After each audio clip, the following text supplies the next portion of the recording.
코로나19와 관련한 가짜 뉴스 유포 등으로 국민 불안이 더 가중되자 검찰이 적극 대응에 나섰습니다.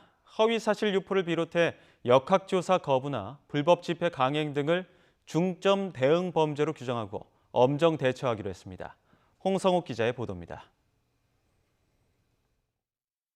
지난달 30일 SNS 단체 대화방에 강원도 속초의 한 병원에서 신종 코로나 환자 2명이 입원 중이니 가면 안 된다는 글이 올라왔습니다. SNS를 타고 빠르게 퍼지면서 불안감이 고조됐지만 허위 사실이었고 속초에선 20일이 지난 후에야 첫 확진자가 나왔습니다. 최근 확진자가 급증한 대구를 비롯해 전국 곳곳에서 확인되지 않은 허위 사실 유포로 시민 불안이 커지자 검찰이 본격 대응에 나섰습니다.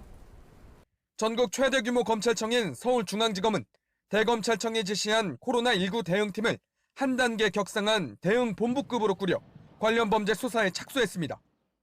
범죄 유형별로 사기나 매점 매석 등 보건범죄, 가짜뉴스 유포와 정보누설, 집회금지 위반 등 3가지로 나눠 각각 전담팀이 맡도록 했습니다.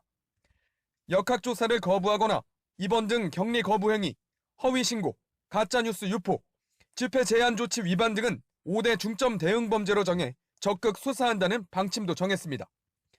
감염자 확산 방지를 위한 정부 조치에 힘을 싣고 유언비어를 사전에 차단해 국민 불안을 해소하는 데 초점을 맞췄습니다. 검찰은 특히 자치단체의 제한 조치를 무시한 채 한꺼번에 많은 감염자를 양산할 우려가 있는 대규모 집회 등을 강행할 경우 범죄 행위로 규정해 강력 처벌하기로 했습니다. 우리 한기총을 비롯한 3대 종단이 강력하게 저항을 하고 앞으로도 이 운동은 계속할 것입니다. 검찰은 이와 별도로 수사 과정에서 소환 조사한 사람 등이 코로나19 환자로 확인될 경우 동선과 접촉자를 파악해 신속 대응하는 등 자체적인 확산 방지에도 주의를 기울일 방침입니다. YTN 홍성욱입니다.